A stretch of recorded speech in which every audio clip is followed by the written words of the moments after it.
Okay, Matthew. Okay. So things that have gone wrong on this trip. All right, let's start with physically. Where in the world is Ellen?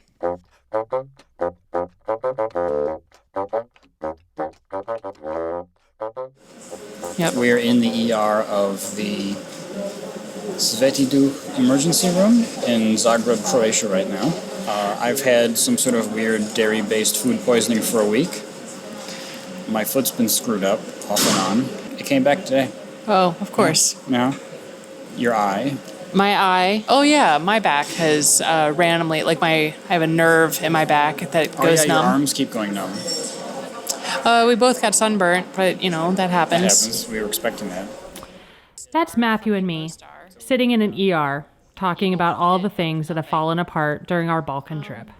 Stuff always falls apart while traveling. Plans change, health declines, items disintegrate, relationships fade. It doesn't always happen, but it's usually inevitable, no matter where you are, as nothing is made to last forever. And this episode will talk about just that, things falling apart. Okay, so moving on. So that's physical. Gear. Equipment failures. Your Kindle busted. Oh, yeah, my Kindle broke. Yeah. The screen is all wonky and smushed. I left it at the hostel. I accidentally left my bathing suit and running shorts at a hostel. That's true. My chacos were popping apart, and I fixed that with super glue today. My backpack started ripping. My adventure pants finally bit the dust. They blew out. They totally blew out. Which brings us to Act 1, Adventure Pants. Before I started traveling, I knew that I would need quick dry pants. Something that wouldn't mold or be wet while I was sitting on buses for countless hours. I did a lot of research and eventually bought these pants off of Amazon. And this trip is when they finally bit the dust. After 3 years of traveling together, I felt like one of my closest friends had up and disappeared out of my life. I felt like I had to write this stellar review, or obituary, telling the world just how well these pants served my life. So here's the haiku review, read by Kit Burrows.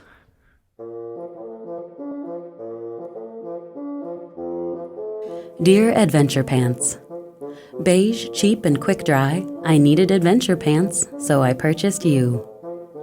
8 pockets total, great length, roomy, and stylish. You are so perfect. My most favorite part was the pocket for passports. It fit perfectly. By Costa Rica, my jeans disintegrated, but you carried on. 30 months of use, you survived so many hikes, and this was your last. It's my fault, dear pants. I was way too hard on you. I wore you out. Cologne, Panama, up Colombian mountains to Galapagos. Machu Picchu Trail, Colca Canyon to see birds, then over to Oz. Through the hot outback, Waitomo Caves, New Zealand, then to Singapore. Through Southeast Asia and yoga in India, dear God, it was hot. Then the Philippines, paired up, we survived Hainan and delivered rice. My visa ran out, we rode elephants and pie, came home for Christmas. You dealt with my weight in both extremes, up and down, you never complained. On to Africa, game drives in the setting sun, up and down Kili. I returned back home and took a crazy road trip where I flipped my car. You were with me then, tied up with tubes and in the hospital. We took it easy, getting freelance work sometimes and bussing tables. And then Alaska, in all its beauty and light, the great wilderness. Our last adventure, glacial water polar plunge. 3, 2, 1, go!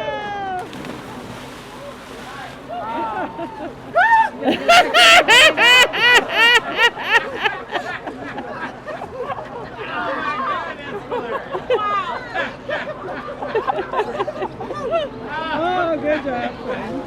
Wow. Wow. Now I say goodbye.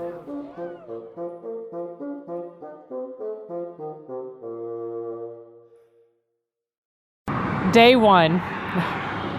Stranded on the highway. Day 1, stranded by the side of the highway. Day 1. Renting a car in Bulgaria was easy. Some adventure friends and I made our way to this car rental place. Actually, it was more like someone's apartment, really. Stained floors, couches that reeked of cigarettes the way that everything did in Bulgaria. We met the owner of the car rental place / apartment, and it looked like he hadn't bathed in the last fiscal quarter. We handed over 200 euros as a deposit and signed a sheet of paper. Seriously, not a contract, just a sheet of paper. And then we were handed the keys to a slightly aged Volvo. We turned it on. It emitted white smoke out of the tailpipe. But we were quickly assured that this is normal and we would be able to get anywhere in the great country of Bulgaria. This is Dan. We're driving down the highway back to Sofia to turn in our car, and then we had white smoke coming out the hood, or out the back. Then we started slowing down, noticing it was coming out the hood. We stopped, smelled burning, saw oil coming out the bottom. We called the unbathed car rental guy, and he said that he would send someone. Dan texted a mechanic friend of his to see what the problem could be. This is him reading off the text. So rental car in Bulgaria, white smoke from the engine, looks like the coolant is non-existent, leaking something black now, pooled pretty bad, thoughts. 2 words, engine gone. We called the guy. He said that he was sending dude. He's sending someone. I don't know what that means. That was about 30 minutes ago. About 45 minutes ago. Yeah. So we wait. I had some holes in my backpack that needed to be stitched. We wait. The other guys took some pictures. We wait. The engine was still sizzling. We wait. Finally, an hour later, a Fiat going in the other direction stops, lets out a man, our savior. The Fiat keeps going. I assume to look for a place to turn around. Our savior was holding 2 water bottles and a fanny pack. That was it. No tow truck, no other provisions, just 2 bottles of water. He dumps one into a coolant tank. Nothing happens. He tries to turn on the car. Nothing happens. He dumps half the other one into the engine. Still sizzling. The savior instructs us to push the manual car to jump it. We do, but nothing happens. Finally, the Fiat comes around. Both of the guys look at the Volvo's engine, then they look at the Fiat's engine.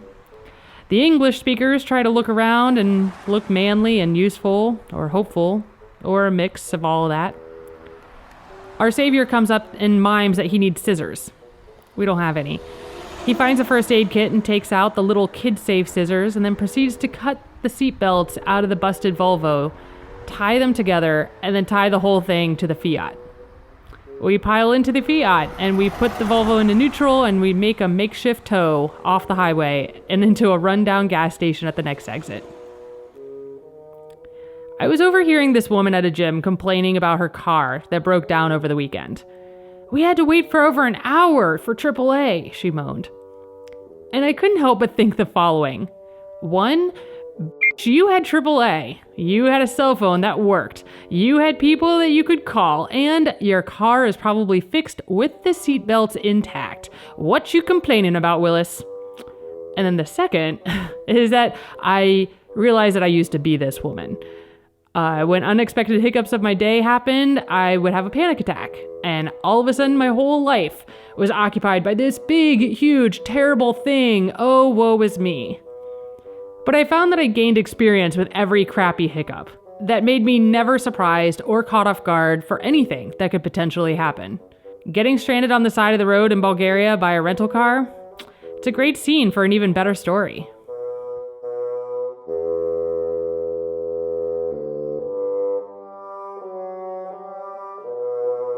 I think those are the things that have fallen apart during this stupid trip. Our bodies, our stuff, our relationship. Yeah. Act 3, broken relationships. Traveling with someone is like taking the fast track of a relationship. You very quickly go through all these tests of getting to know someone. Like, how do they deal with stress? What is their tolerance of food? What really matters to them? What makes them frustrated? How much they laugh? You can typically learn all of this within a week with traveling with somebody. But What happens when you realize that you're just too different? That you don't line up as people? What happens when you realize that the relationship needs to end, but you need or want to do it in a peaceful way? You know, as opposed to the whole ever so popular Facebook drama bashing way. Well, there's a whole place that's dedicated to this idea. This is Museum of Broken Relationships in Cyrilometodska in all upper town of Zagreb. Zagreb is the capital of Croatia, by the way. And this museum is filled with objects and stories from failed relationships. The idea came from an ex-couple. They used to be together and they want to make it something to end your relationship in positive, not destructive way. So you can donate and contribute to the museum, and it's a kind of positive way of ending the story. Let's listen to one from Zagreb, Croatia. A range of air sickness bags as a memento of a long-distance relationship. 1 Croatia Airlines, 1 Lufthansa, 1 Hapag-Lloyd Express, and 3 German Wings. I think I still have those illustrated safety instructions as well, showing what to do when the airplane begins to fall apart. I've never found any instructions on what to do when a relationship begins to fall apart, but at least I've still got these bags.